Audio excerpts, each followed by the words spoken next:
કેન્દ્રીય કેબિનેટે પીએમ ગતિશક્તિ યોજના હેઠળ કાંદાલુસથી દ્વારકા સુધીના રેલવે ડબલ ટ્રેક પ્રોજેક્ટને મંજૂરી આપી. આ પ્રોજેક્ટનો અંદાજિત ખર્ચ 1,474 કરોડ છે. પીએમ મોદીની અધ્યક્ષતામાં મળેલી કેબિનેટ બેઠકમાં આ નિર્ણય લેવાયો હતો. જામનગર અને દેવભૂમિ દ્વારકાના સાંસદ પૂનમબેન માડમના પ્રયાસથી આ યોજના મંજૂર થઈ છે. તેમણે પીએમ મોદી અને રેલવે મંત્રી અશ્વિની વૈષ્ણવનો આભાર વ્યક્ત કર્યો હતો.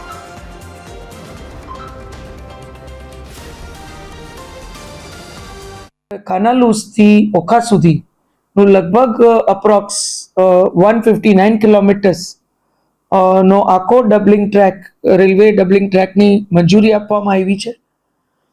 અને આપણે સૌ જાણીએ છીએ મુજબ અત્યારે કાનાલુસ સુધીનું ડબલિંગનું કામ રેલ વિભાગ દ્વારા ખૂબ સારી રીતે અને પૂરજોશથી એ કામ આગળ વધી રહ્યું છે. એનું કમ્પ્લીશનનું જે પ્રોજેક્શન છે એ લગભગ આવતા વર્ષે એટલે કે 2026માં જૂન મહિનામાં એ પૂર્ણ થાય એવી એક શક્યતાઓ છે.